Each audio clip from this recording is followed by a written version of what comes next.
नमस्कार दोस्तों। चलिए आज शुरू करते हैं साउथ ईस्ट सेंट्रल रेलवे दक्षिण पूर्व मध्य रेलवे के द्वारा आयोजित एपीओ और एडब्ल्यूओ के परीक्षा के पेपर को सॉल्व करेंगे हम और आप मिलकर। ये 70% एलडीसी कोटा के तहत आयोजित किया गया था 4 दिसंबर 2021 को। 120 मिनट्स में 100 क्वेश्चन करने थे। टोटल क्वेश्चन 110 थे।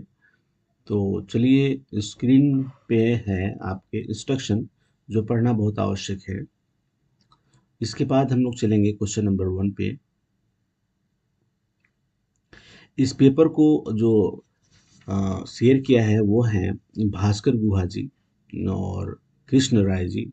इसके अलावा 2-3 लोगों ने शेयर किया है जिन्होंने अपना नाम नहीं दिया है। तो हम उन सभी को धन्यवाद देते हुए आगे बढ़ते हुए, ये इस पेपर के अंदर 2 पार्ट हैं। एक है 1 to 100 तक का और फिर 100 से जो 10 तक के क्वेश्चन हैं 110 के, वो पार्ट बी में है जो लैंग्वेज से रिलेटेड है, हिंदी लैंग्वेज राजभाषा से। तो चलिए पहले पार्ट में हम लोग चलते हैं और कोशिश करेंगे कि छोटा वीडियो रखते हुए 50-55 क्वेश्चन को सॉल्व किया जाए इसके अंदर। ठीक है, तो चलिए क्वेश्चन नंबर 1 पे चलते हैं। सेक्शन 1 ए, ठीक है, जिसमें 90 क्वेश्चन है। क्वेश्चन नंबर 1 है अधिकतम वेतन दर, वेतन स्तर क्या है? अधिकतम वेतन स्तर क्या है जिस तक राष्ट्रीय अवकाश भत्ता लिया जा सकता है? What is the maximum pay level up to which national holiday allowance can be drawn?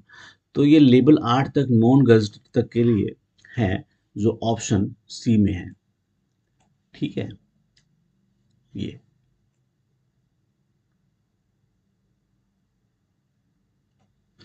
चलिए क्वेश्चन नंबर 2 है निर्दिष्ट ऊंचाई पर ड्यूटी के दौरान हुई मृत्यु के लिए अनुग्रह राशि एक मुश्त मुआवजे की राशि है। Amount of x gratia lump sum compensation for death occurring while on duty in the specific high altitudes is A 45 lakhs, B 30 lakhs, C 25 lakhs and D इनमें से कोई नहीं, none of these।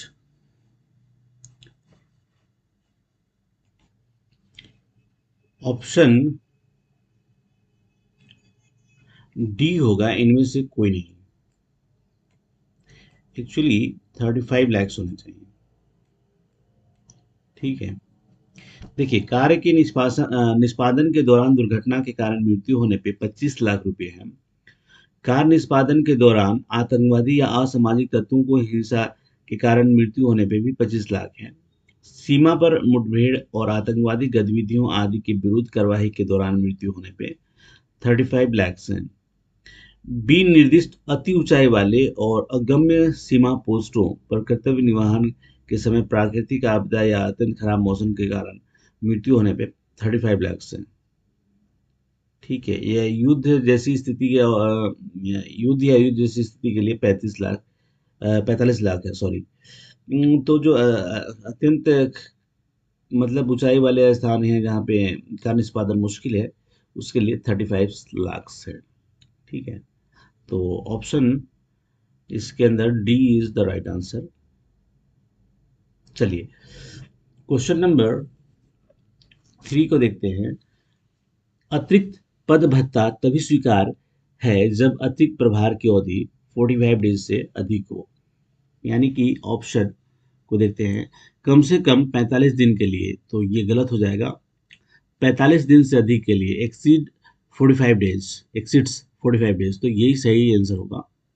ठीक है, बाकी आंसर रॉन्ग। चलिए question number 4 को देखते हैं।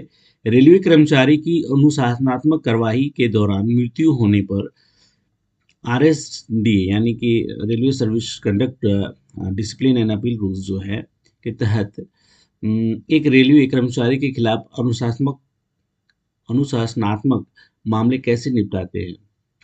How the disciplinary case initiated against a railway service railway servant under RS&DA rule is dealt on the death of railway servant during the course of disciplinary proceedings. A जारी रखें और अंतिम रूप दें, continue and finalize. B railway board को भेजें, send to railway board. C send to GM. And D close. तो option D जो होगा, किसी की मृत्यु हो जाने पे वो वहीं पे क्लोज कर दिया जाता है. ठीक है, तो ऑप्शन डी सही आंसर होगा. क्वेश्चन नंबर 5 है, एक पोस्ट, ग्रेड या समय वेतनमान पर सीधे व्यक्ति को दंड के रूप में उस पद से निम्न वेतन ग्रेड सेवा या उस पद पर जिस पर वो पहले कभी नहीं था में पदोन्नति किया जा सकता है. A person appointed directly to a post, grade or a time scale of pay can be reduced by way of punishment to a post in a lower scale grade service or to a post which he never be held before. तो ऐसा नहीं किया जा सकता है. That means option B is the right answer, क्योंकि जिस post पे उसने कभी होल्ड नहीं किया है, इस पे जो सबसे लोएस्ट पोस्ट है उस पर अगर उसने कोई ड्यूटी नहीं की है, तो जहाँ से उसकी मृत्यु हुई है ना, जिस पोस्ट पे, उसी पे उसको रखा जाता है. ठीक है, मान लीजिए किसी ओएस की नियुक्ति 42 पे ग्रेड पे हुई है, तो उसे जूनियर क्लर्क नहीं बनाया जा सकता. अगर कोई जूनियर क्लर्क जो है वो एग्ज़ाम पास करते हुए और वो सब करते हुए अगर ओएस बना है, तो उसको लोअर स्केल में जूनियर क्लर्क पे पोस्टिंग किया जा सकता है. ठीक है, तो ये क्वेश्चन आई थिंक यही डिफाइन या बताने की कोशिश कर रहा है या पूछने की कोशिश कर रहा है, तो उसके अंदर मैंने जो बताया वो. ठीक है, चलिए क्वेश्चन नंबर 6 को देखते हैं. एक निलंबित रेल कर्मचारी को एक दीर्घ दंड चार्जशीट जारी किया गया था, लेकिन अंत में एक लघु दंड लगाया गया था. ऐसी स्थिति में निलंबन की अवधि को इस प्रकार माना जाता है. तो इसके अंदर जो है वो ड्यूटी माना जाता है. ठीक है, तो इसका ऑप्शन जो है B is the right answer. Question number 7 है, निकाला गया कर्मचारी के मामले में अनुकंपा भत्ता किस नियम के तहत दिया जाता है? तो नियम रूल नंबर 65 और पेंशन 1993 के तहत दिया जाता है. यहाँ पे option C is the right answer. ठीक है, ये काफी हाईलाइटेड क्वेश्चन है, इसे आप अपनी डायरी में रख सकते हैं. क्वेश्चन नंबर 8 है, रेलवे बोर्ड के माध्यम से राष्ट्रपति को याचिका अग्रेषित करने से पहले याचिका की जांच किसके द्वारा की जाती है? ऑप्शन ए है नियंत्रण अधिकारी, कंट्रोलिंग ऑफिसर. बी है अनुशासनात्मक अधिकारी, डिसिप्लिनरी अथॉरिटी. सी निर्धारित अधिकारी, प्रिस्क्राइब अथॉरिटी. एंड डी संशोधित अधिकारी, revising authority. Before forwarding petition to president through railway board, petition is examined by the prescribed authority. तो यहाँ पे जो है वो ऑप्शन सी होगा. ठीक है, जीएम के पास भी जब जाती है इस तरह की केसेस याचिकाएं जाती हैं, तो भी प्रिस्क्राइब अथॉरिटी है उसकी जांच करेगा. तो ऐसा इस क्वेश्चन के अंदर भी मुझे ऐसा लगता है कि यही जो है प्रिस्क्राइब अथॉरिटी, निर्धारित अधिकारी जो है वो जांच करेगा, उसके बाद ही राष्ट्रपति तक की याचिका जाने देगा. ठीक, चलिए क्वेश्चन नंबर हम 9 पे आ गए हैं. राज्य रेलवे भविष्य निधि से निकासी की स्वीकृति और भुगतान की समय सीमा क्या है? What is the time limit for sanction and payment of withdrawal from the state railway provident fund? A 15 days. B 7 days in case of emergency like illness. बीमारी जैसी आपात स्थिति के मामले में 7 दिन. ऑप्शन सी है ओनली बी इज करेक्ट. केवल बी ऊपर सही है. डी है दोनों ए और बी. तो मुझे ऐसा लगता है कि जो आरबी नंबर है 47/2017 वो दोनों को ही क्वालिफाई कराता है. नॉर्मली 15 दिन है, और अगर इस तरह के केसेस आते हैं जो बीमारी या आपात जैसी स्थिति कुछ भी हो तो 7 दिन में करना पड़ता है। ठीक है, तो आरबी नंबर 47 बाय 2017। मैं चाह रहा हूँ कि डिस्क्रिप्शन के अंदर आरबी नंबर्स भी डाले जाएं, और जब आप डिस्क्रिप्शन देखें तो आपको ये आरआरबी पढ़ने की इच्छा हो। तो आप क्या इस बात से सहमत हैं? अगर सहमत हैं तो कमेंट करके ज़रूर बताएं। चलिए क्वेश्चन नंबर हम 10 पे आ गए हैं। निम्नलिखित में से किसे एसबीएफ समिति में नामित किया जा सकता है? ए, सेवानिवृत्त रेल सेवक को नहीं किया जा सकता। ठीक है। बी, बर्खास्त या हटाए गए व्यक्ति को, इनको भी नहीं किया जा सकता है। सी होना चाहिए, यहाँ पे प्रिंटिंग मिस्टेक है। केवल ए ऊपर, यानी कि सेवानिवृत्त रेल सेवक को, ये नहीं होगा। तो यहाँ पे जो ऑप्शन डी है इनमें से कोई नहीं, ये सही होगा। ठीक है। क्वेश्चन नंबर 11 को देखते हैं। ये क्वेश्चन ऐसे ही है जो अभी हाल में कहीं का एग्जाम सॉल्व किया था, उसके अंदर ये आई थिंक वेलफेयर इंस्पेक्टर का कोई एग्जाम था, उसके अंदर था, रतलाम या कहीं का। निरंतर कार्यकर्ता के मामले में लंबी अवधि का मतलब कर्तव्य की अवधि है। In the case of continuous worker, log on means period of duty above over 10 hours.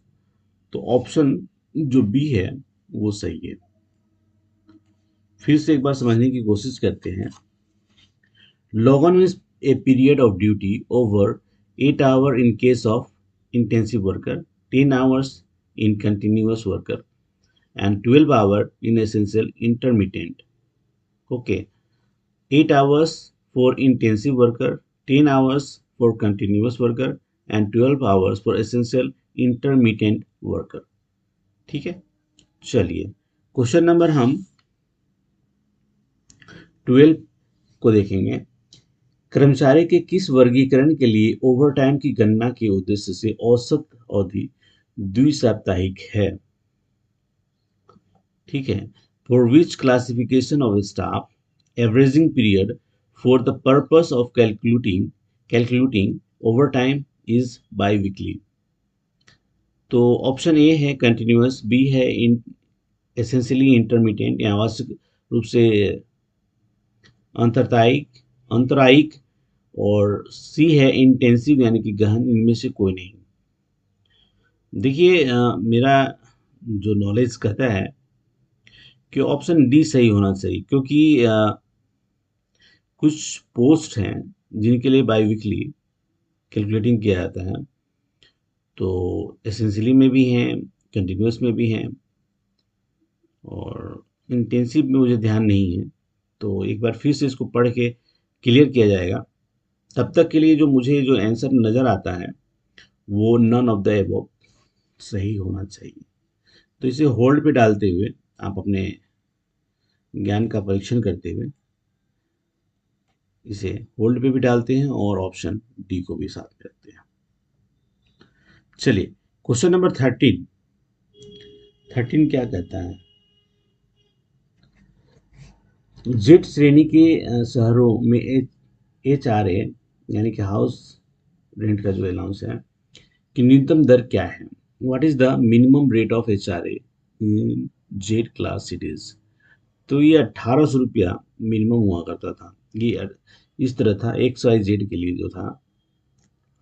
तो एक्स में तो आपको पता ही है 5400 रुपीज़ मिलते थे, वाई के लिए 36 और जेड के लिए 1800 रुपीज़। ठीक है। तो अभी ये दर बदल गया, ऐसा आप सोच के ऑप्शन डी को ना चूज करें। ये जो कहना चाहता है क्वेश्चन, उसके हिसाब से option C is the right answer. Question number 14 है, सीनियर क्लर्क लेवल 5 की सीधी भर्ती का प्रतिशत क्या है? तो वो 20% है। ठीक है। और उधर प्रमोशनल या डायरेक्ट का 80% है। मुख्य विधि सहायक स्तर 7 की सीधी भर्ती के लिए प्रतिशत क्या है? तो ये जो है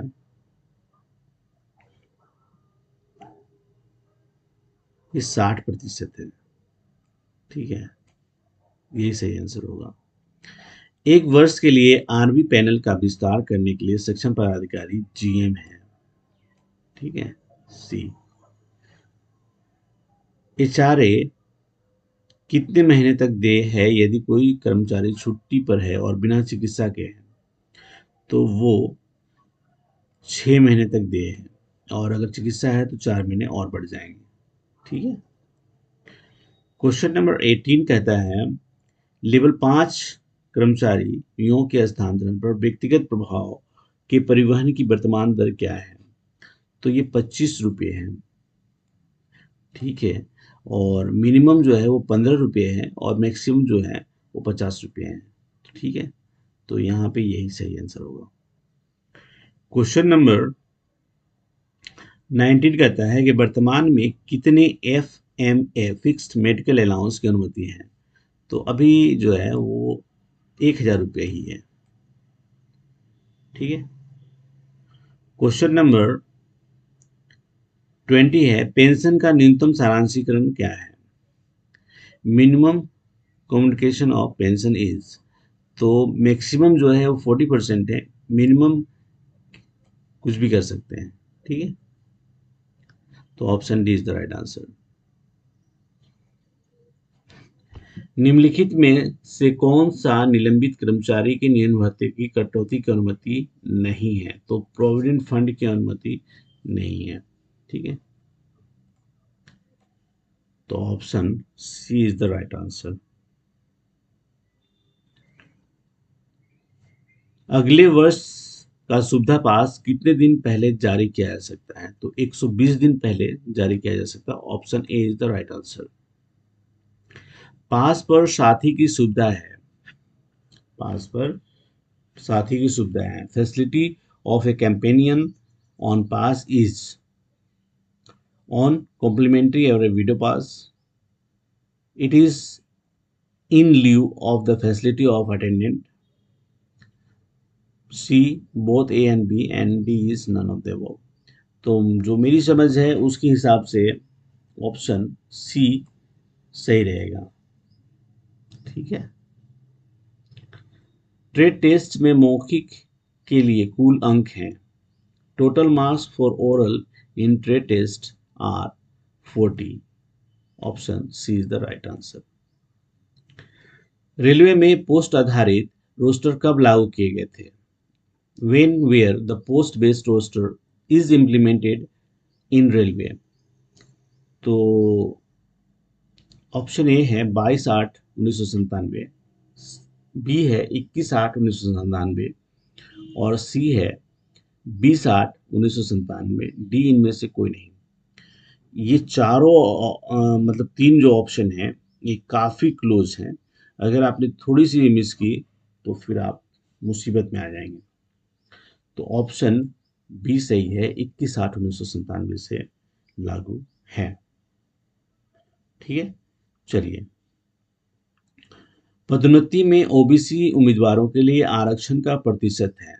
देखिए पदोन्नति में यानी कि रिजर्वेशन कैंडिडेट इन प्रमोशन में हमारे पास ओबीसी के लिए ये है 0। ठीक है, यहाँ पे ऑप्शन डी हो जाएगा। देखिए 27% है, लेकिन ये जब आप फर्स्ट टाइम ओपन मार्केट से रिक्रूट होते हैं तब के लिए है। ठीक है, और ये तो आप पता ही है, ये तीनों ही काफ़ी इम्पोर्टेंट है। ठीक है, चलिए। क्वेश्चन नंबर 27 कहता है एपीआर की प्राप्ति की तारीख से कितने समय के भीतर एपीआर में प्रतिकूल टिप्पणी के खिलाफ अभ्यावेदन प्रस्तुत किया जाना चाहिए? Within how much time from the date of receipt of APR representations against adverse remark in APR should be submitted। हाँ, ठीक है, तो ये 15 डेज के अंदर हो जाने चाहिए। ठीक है,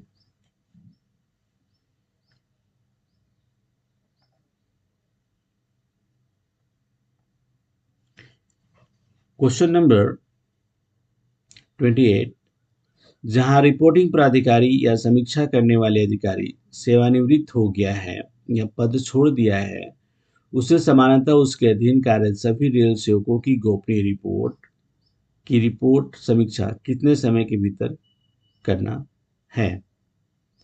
तो इसे 1 महीने के अंदर किया जाना चाहिए। ऑप्शन बी सही रहेगा। क्वेश्चन नंबर 29, रेल सेवा आचरण नियम 1966 के किस नियम के तहत राजनीति में भाग लेना वर्जित है। तो नियम 5 के तहत राजनीति में भाग लेना वर्जित है। रूल नंबर 10 जो है वो समिति के सामने गवाही और उससे रिलेटेड है। रूल नंबर 6 एसोसिएशन में जो सदस्यता होती है उससे रिलेटेड है। ठीक है, चलिए क्वेश्चन नंबर हम 30 को देखते हैं। रेल सेवा आचरण नियम 1966 का कौन सा नियम 14 वर्ष से कम उम्र के बच्चों के रोजगार के संबंध में निषेध प्रदान करता है। तो ये 22A है। ऑप्शन बी जो है वो सही होगा। क्वेश्चन नंबर 31 है, छात्रावास सब्सिडी केवल आवास से कम 50 किलोमीटर की दूरी स्थित आवासीय संस्थान में पढ़ने वाले बच्चों के संबंध में लागू है। ठीक है, ये ऑप्शन ए सही होगा। सूचना जिसे प्रकटन से संसद या राज्य विधायिका के विशेषाधिकार का हनन होगा को इसके तहत छूट दी जाती है। तो ये ऑप्शन जो सी है, आरटीआई एक्ट सेक्शन 8C, यही इसका सही आंसर होगा। ठीक है, ये भी एक ये है कि जो 8F जो है वो क्या है और 8H जो है वो क्या है। तो 8F जो है information received in confidence from the foreign government, वो अगर इस तरह का है तो उसको भी छूट मिलता है। ठीक है, और 8H कहता है कि information which would impede the process और इन्वेस्टिगेशन और एप्रीहेंशन और a prescription of the offenders. तो इसमें भी इस तरह की जानकारी नहीं दी जा सकती है। ठीक है, तो पहला वाला कहता है कि अगर फॉरेन गवर्नमेंट से कुछ रिसीव हुआ है और उसके बारे में कोई पूछा जाएगा तो हम नहीं देंगे। ठीक है, 8F में। और 8H में कहता है कि अगर किसी प्रोसेस चल रहा है, इन्वेस्टिगेशन चल रहा है या जो भी इस तरह के चल रहे हैं प्रोक्यूशन, मतलब क्या बोलेंगे उसे, जो मतलब प्रोसिक्यूट यानी कि जो दोष लगाए गए हैं उसका दोषारोपण चल रहा है, जो गलती किया है उस, तो वो अगर इस तरह का कुछ मांगता है तो वो भी इसके अंदर हम नहीं देंगे, ऐसा इसका कहना है। ठीक है, लेकिन जो सी है वो राज्य और संसद के जो विशेषाधिकार का है, अगर उससे कोई रिलेटेड अगर कोई मांगता है तो भी नहीं देंगे। ठीक है, चलिए क्वेश्चन नंबर 33 है। देखिए एक्चुअली ये सारी बातें मेरे मन की हैं जो मैं आपको बताता हूँ, जो मैं समझता हूँ, इसलिए इस पर ज़्यादा कमेंट करने की ज़रूरत नहीं है। कहीं कोई क्वेश्चन गलत हो जाता है तो मैं उसके सॉरी बोलता हूँ, क्योंकि आपके जैसे ही मैं भी इसको सॉल्व करता हूँ और हम दोनों मिलकर अपने ज्ञान को एनहांस करते हैं, अपने नॉलेज को एनहांस करते हैं और समझने का प्रयास करते हैं कि हम जहाँ हैं जैसे हैं अच्छी तरह से काम करें। ये केवल एग्ज़ाम के पर्पज़ से ही क्वेश्चन पेपर सॉल्व नहीं किए जाते हैं, ये हमारे day to day railway work से रिलेटेड भी होते हैं। तो ये ऊपर वाला क्वेश्चन जो 32 है वही है जो आरटीआई सेल के अंदर जो काम करते हैं उनको पता होना चाहिए कि वो किस तरह काम कर रहे हैं। तो इस तरह के क्वेश्चन एडमिनिस्ट्रेशन देता है तो वो भी ये सोचता है कि कोई आरटीआई सेल का काम कर रहा है, क्योंकि ये क्वेश्चन इतना इजी भी नहीं है जितना लोग समझ रहे होंगे। कई दफ़ा लोग फाइल नोटिंग भी दे देते हैं, जो कि इन्फॉर्मेशन के दायरे में नहीं आता है। तो मैंने कई जगह सुना है कि फाइल नोटिंग भी मुझे मिल गई है। मैंने बोला ऐसा कैसे दे दिया, लेकिन उन्होंने दे दिया, चलो ठीक है। अ, जो रूल्स नहीं है उसके अंदर भी दे दिया तो चलो ठीक है, कोई बात नहीं। लेकिन अगर हम मुझे पता हो कि अगर फाइल नोटिंग नहीं दी जाती है तो मैं उसके अंदर लिख दूंगा कि डिफिनेशन ऑफ जो आरटीआई एक्ट है जिसके अंदर डॉक्यूमेंट की डिफिनेशन दी गई है, तो मना भी कर सकते हैं, ठीक है, 2F के तहत।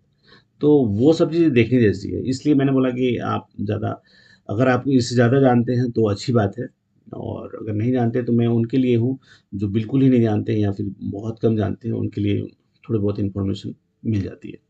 तो चलिए हम लोग क्वेश्चन नंबर 33 पे चलते हैं। आरआरबी द्वारा खुली भर्ती में आवेदन करने पर एक ओबीसी उम्मीदवार को प्रारंभिक तौर पर कितना शुल्क देना होगा? तो इसके अंदर ऐसा है कि जो कंस्ट्रक्शन कैटेगरी है ना, उनको 250 देना पड़ता है, और कंस्ट्रक्शन कैटेगरी के अंदर है पीडब्ल्यूबीडी है, या फीमेल हैं, ट्रांसजेंडर कैंडिडेट भी होते हैं, एक सर्विसमैन है, एसटी एससी है, माइनॉरिटी है, और इकोनॉमिकली बैकवर्ड क्लासेस को भी इसमें कुछ शामिल किया गया है। तो उनके लिए 250 है, बाकी लोगों के लिए जो है ना, ओबीसी और जनरल, उनके लिए 500 है, ठीक है। तो ये यहाँ पे है। चलिए क्वेश्चन नंबर 44 पे आ गए, 34 पे आ गए हैं। अनुकंपा भत्ता यानी कि पेंशन या ग्रेजुटी या दोनों के से अधिक नहीं होगा, यानी कि 2/3 यानी कि 2/3 से अधिक नहीं होगा। तो option C is the right answer, ठीक है। क्वेश्चन नंबर 35 कहता है कि एक समूह ए अधिकारी की सेवानिवृत्ति की तारीख से डैश वर्षों की समाप्ति से पहले किसी भी व्यावसायिक रोजगार को स्वीकार करने के लिए सरकार की पूर्व मंजूरी प्राप्त करेगा।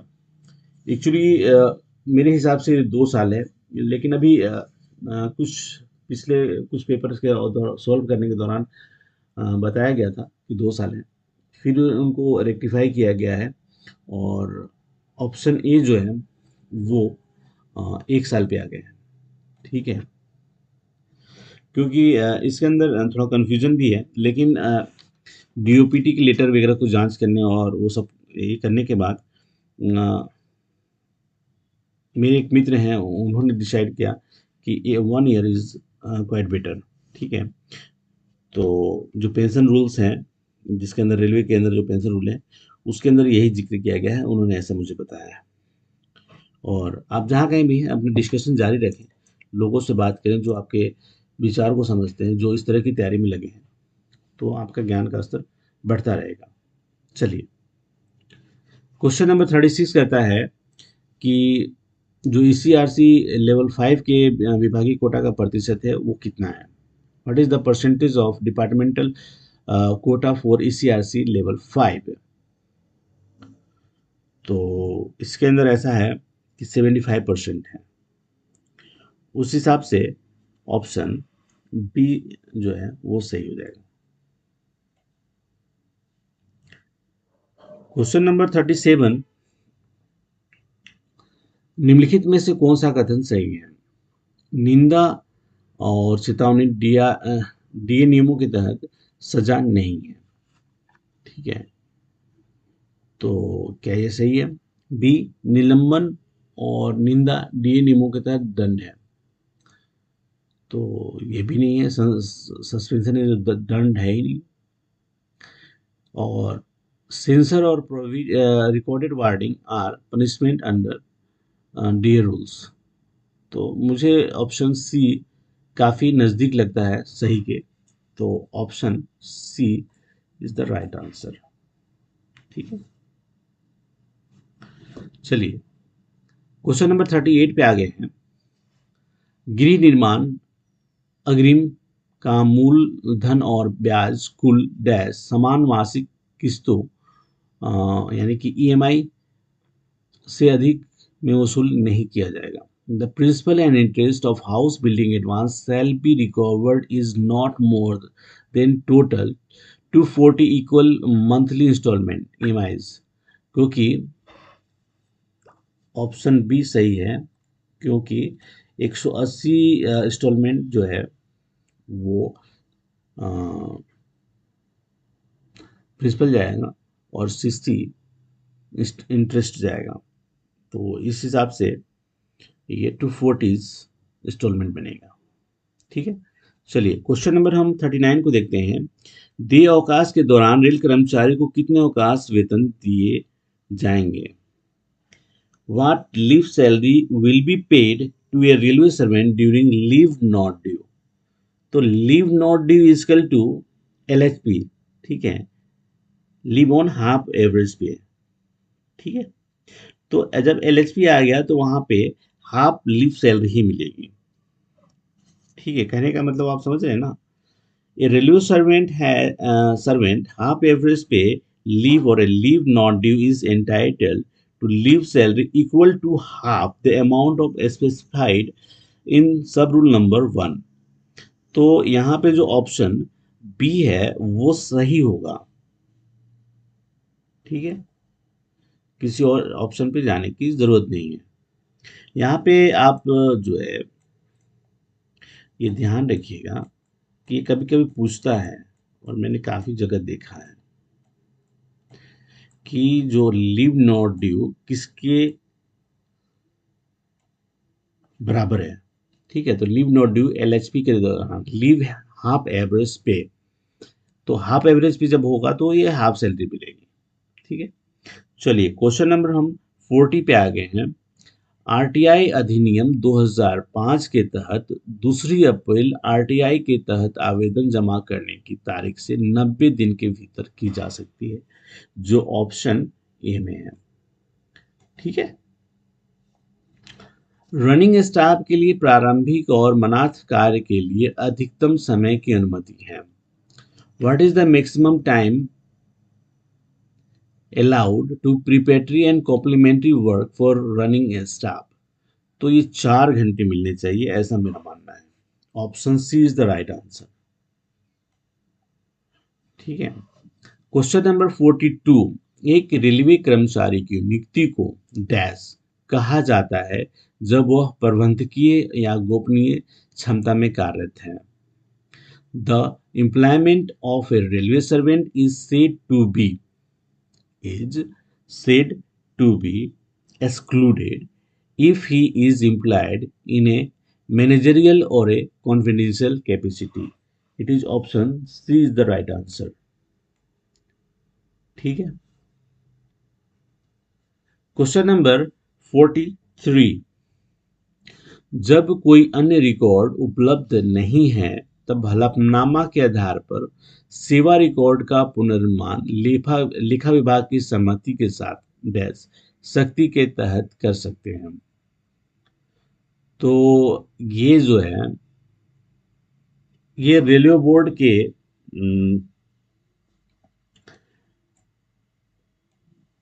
सैंक्शन से किया जा सकता है, ठीक है। इसके अलावा कोई ऑप्शन नहीं है। तो यहाँ पे मुझे जो बेस्ट ऑप्शन लग रहा है वो रेलवे बोर्ड है, ठीक है। चलिए ये आप इसके लिए मॉडल SOP जो है उसको आप देख सकते हैं। वहाँ पे कुछ है लेकिन वहाँ पे भी आपको मॉडल SOP, ठीक है, ऐसे जनरली MSOP बोलते हैं, तो आप इससे ये भी कर सकते हैं,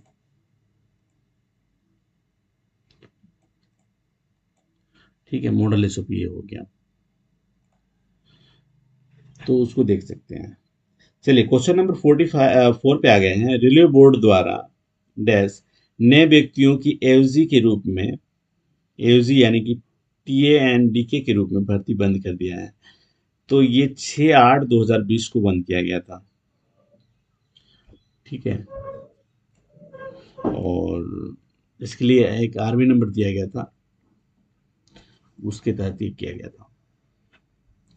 question number 45 exactly eastern railway के क्वेश्चन से मैच करता है। रेल कौशल विकास योजना के तहत प्रत्येक जोनल रेलवे अगले 3 वर्ष 2021, 22-23 और 2023-24 के दौरान डैश उम्मीदवारों को प्रवेश स्तर पर कौशल प्रशिक्षण देगा।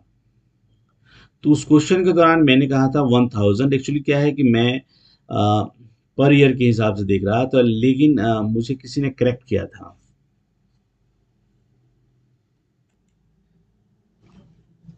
तो ये देखिए मुझे ध्यान नहीं आ रहा, लेकिन भास्कर गुहा जी भी हैं जो उन्होंने कमेंट किया था कि 2500 होने चाहिए, पर मेरा मानना ऐसा है कि 3000 होने चाहिए, ठीक है। हर साल के हिसाब से 1-1 हज़ार लोगों का हर जोन देगा प्रशिक्षण, तो 3000 होना चाहिए। चलिए, अगर आपको इस पे कोई कंफ्यूजन लगता है तो जरूर से इसे चेक करें और मुझे भी बताएं कंफर्म करके।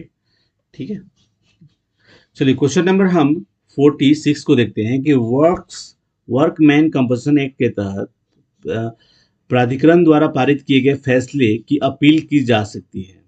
तो जो प्राधिकरण द्वारा फैसले की अपील की जा सकती है वो उच्च न्यायालय में की जा सकती है। ठीक है, तो ये हाई कोर्ट के अंदर आना चाहिए। जब आयोग को पक्षपातपूर्ण रवैये के लिए जिम्मेदार ठहराया जाता है तो आयोग को चाहिए कि stop inquiry and seek advice for DM. ये दोनों क्वेश्चन या ये तीनों क्वेश्चन जो हैं वो ईस्टर्न रेलवे से लिए गए हैं, ऐसा नहीं कर सकता, लेकिन वहां से मिलते हैं ये क्वेश्चन। ठीक है, चलिए क्वेश्चन नंबर 48 है, एनडीए की पात्रता यानी कि नाइट ड्यूटी अलाउंस की पात्रता जो है के लिए मूल वेतन की सीमा जो 43,600 है वहां तक की गई। The ceiling of basic pay of entitlement of night duty allowance shall be rupees 43,600 rupees per month.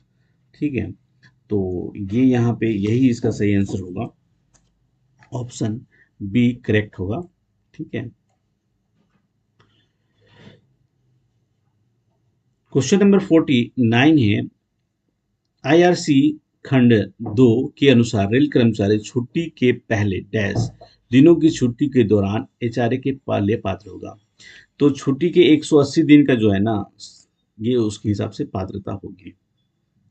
चलिए क्वेश्चन नंबर 50 पे ही मिसेस जांच इस वीडियो को रोकने की कोशिश करेंगे। क्वेश्चन नंबर है 50 है, एसआरपीएफ के सदस्यों के संग्रह पर जमा ब्याज दर विद द इफेक्ट फ्रॉम 1 जुलाई 2021 से लेके 30 सितंबर 2021 तक थी, कितनी थी? तो 7.1 थी।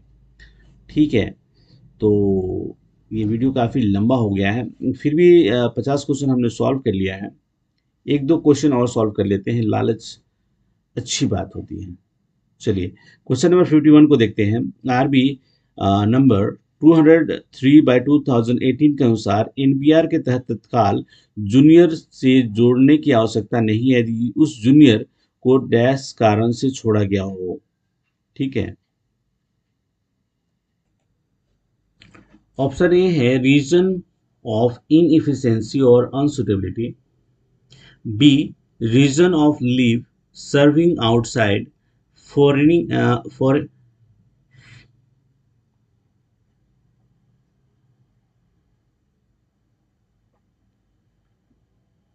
For going promotion of on valuation, छुट्टी बाहर सेवा करने अपनी मर्जी से पदोन्नति त्यागने के कारण, अक्षमता अनुपयुक्तता के कारण। तो ये सभी रीजन हैं, इस हिसाब से ऑप्शन सी सही रहेगा।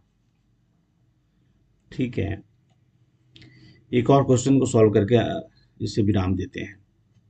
जूनियर क्लर्क से सीनियर क्लर्क की पदोन्नति के लिए एलडीसी कोटा कितना प्रतिशत है? What is the percentage of LDC quota for promotion of junior clerk to senior clerk? तो ये जो है 13.1/3, जो ऑप्शन ए है वही सही आंसर है।